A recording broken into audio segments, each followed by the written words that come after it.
అందరికి ఒక కఠినమైన అంటే మీరు తీసుకుంటారనుకుంటే నేను చెప్తా. కఠినమైన అంటే చాలా రిస్కీ మాట. అయితే చాలామంది స్వార్థంగానే ఉంటారు. Including family. అర్థమవుతుందా? స్వార్థం లేకుండా, ఆశించకుండా ఎవ్వరికి ఫేవర్ చెయ్యరు, ఏం చేయరు. అర్థమవుతుందా? అది మీరు ఎట్లైనా తీసుకొని ఏమన్నా చేయరి. సో ప్రతి ఒక్కళ్ళు వాళ్ళ స్వార్థం కోసమే మన కోసం ఫేవర్ చేయడం జరుగుతుంది. ప్రతి మనిషికి ఇంకో మనిషి అవసరం ఉంటాడు, ఖచ్చితంగా అవసరం ఉంటాడు. అయితే ఇప్పుడు నీ ఫ్రెండ్కి నీతో అవసరం ఉంది కాబట్టి వాడు నీతో ఉండడం జరుగుతుంది. లేదా మంచిగా చెడుగా దేనికా ఏదైనా కానీ అవసరం నిమిత్తం ఉన్న వాళ్ళు చాలామంది ఉన్నారు.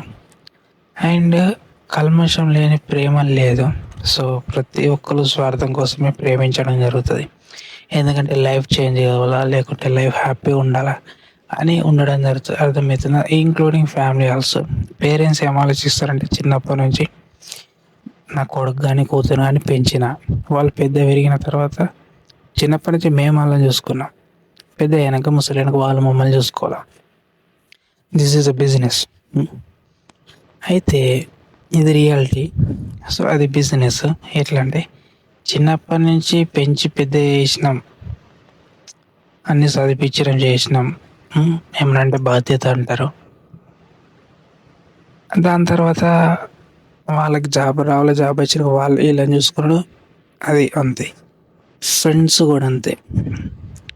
నీతో అవసరం ఉంటే తప్ప మాట్లాడరు, అంతే. రిలేటివ్స్ కానీ ఎవరైనా నీతో యూజ్ ఉంటేనే నిన్ను ఫంక్షన్స్కి పిలవడం అన్నీ చేయడం జరుగుతుంది తప్ప లేకపోతే ఎవరిని పిలువడు చేయడం. ఇదే డార్క్ రియాలిటీ. సో ప్రతి ఒక్కరితో మంచిగా ఉంటుండే, ప్రేమగా ఉంటుండే అంటే నువ్వు మోసపోతున్నావు.